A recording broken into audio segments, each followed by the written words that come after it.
Hello everyone, welcome at unireaders.com. Today I am going to discuss the question which I have published here, history optional answer writing practice, where we are discussing the previous year history optional question. The first question is related to the Indus Valley civilization. Did the mastery over agriculture act as a leverage for the rise of the Harappan towns and cities? Discuss ये 2019 का question है जो आज हम इस video के अंदर discuss करेंगे. इसका वो एक तरह से मैंने आंसर लिखा है and with the time this answer will modified but इसे अभी शुरू कर रहे हैं. Did the monopoly over agriculture act, not monopoly but mastery over agriculture act as a leverage for the rise of the Harappan towns and the cities. सबसे पहले इसके अंदर हम इकोनॉमी को डिस्कस करेंगे कि इकोनॉमी क्या होती है. बेसिक कॉन्सेप्ट होता है कि इकोनॉमी क्या होती है, आपको पेपर के अंदर एक्सप्लेन करना है. इकोनॉमी को हम आई एस से डिफाइन कर सकते हैं, जैसे I A S, I stand for industry, A means agriculture and S for service. So these are the three pillar of the economy. I S, I means industry, A for agriculture and S for service, which represent industry, agriculture and service which are interdependent and interrelated to each other.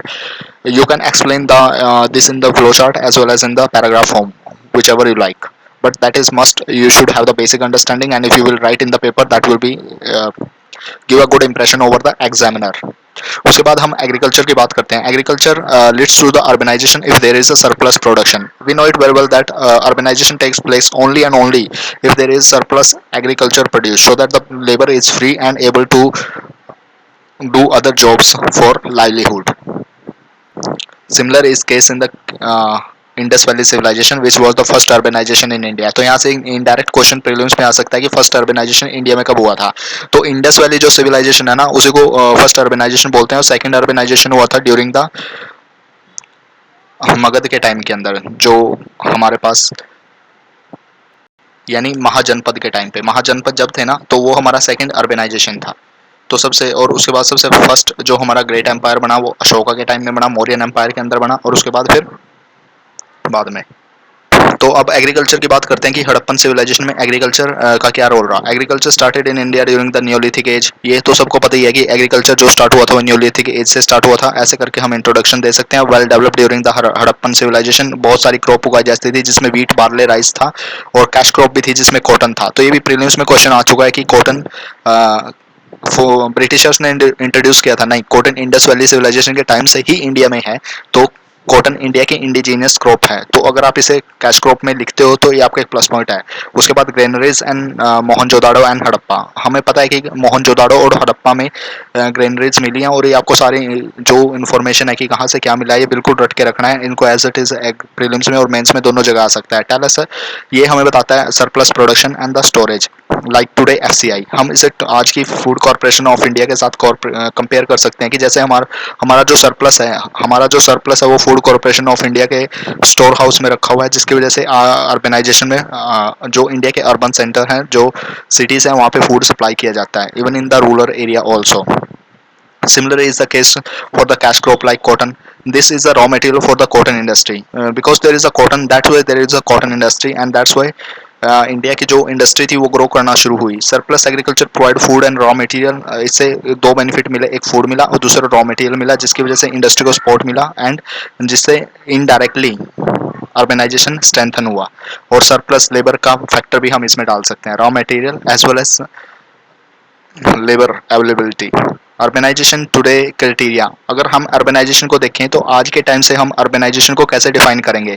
First point है यहाँ पे density. अगर India को आज देखें तो 400 kilometre पर square से ज़्यादा है, तभी हम इसको अर्बनाइजेशन में काउंट करेंगे. उसके बाद ऑक्यूपेशन. अगर 75% पीपल यानी जो जितने भी लोग किसी शहर में रहते हैं, अगर उसके 75% से ज़्यादा लोग नॉन एग्रीकल्चर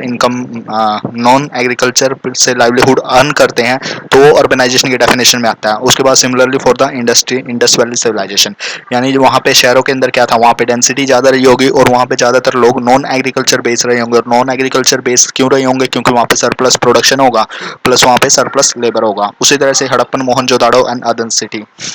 और हमें पता है कि जो ये जितनी भी सिटीज़ थी, हड़प्पा, मोहनजोदाड़ो, जितनी भी सिटी थी, ये डेंसली ऑक्यूपाइड थी. और हमें कैसे पता लगता है, जो उनके रिमेन्स हैं, जो आर्कियोलॉजी एक्सकवेशन जो अभी चल रही है, उससे हमें पता लगता है कि वो डेंसली पॉपुलेटेड थे बिकॉज ऑफ द जो घरों की जो बेसमेंट है वो वहीं पे है. इसी तरह से हम थर्ड पॉइंट पे आते हैं, industry trade base of the urban economy.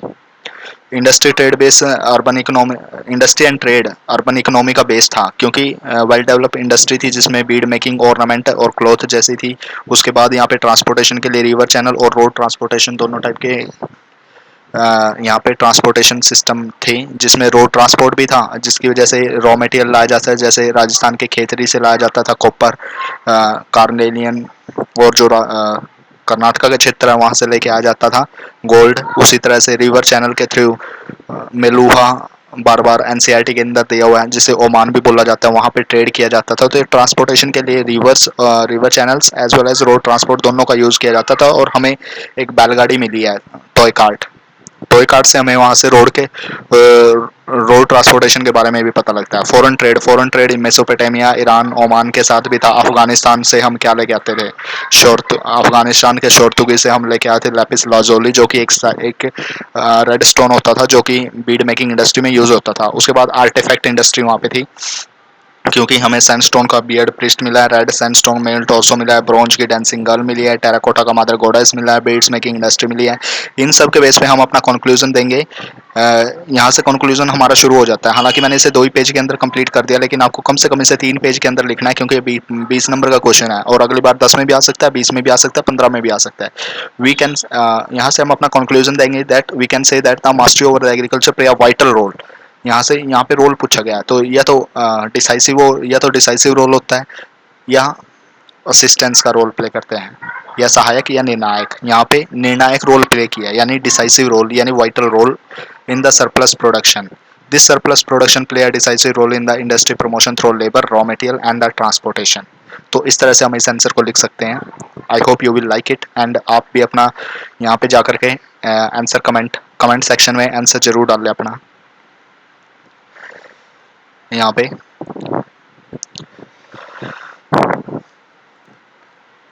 और हमारे इस इनिशिएटिव से फ़ायदा लें और दूसरों को भी ज़्यादा से ज़्यादा वीडियो शेयर करें, ताकि ज़्यादा से ज़्यादा लोगों को हमारे प्रोडक्ट के बारे में पता लगे, हमारे फ्री सर्विस के बारे में पता लगे। स्पेशली एक ऐसा प्लेटफॉर्म मैं क्रिएट कर रहा हूँ ताकि anyone can improve their answer writing practice without paying any expensive fee. तो ये सबसे बड़ा ऑब्जेक्टिव है मेरा, जिसको मैं लेके चला हूँ। और प्रीवियस ईयर क्वेश्चन प्रैक्टिस से बेटर कुछ नहीं हो सकता। So this is my opinion, और इसी वजह से मैंने इनिशिएटिव स्टार्ट किया है। आई थिंक ये I hope that you will get benefit because of it. Thank you.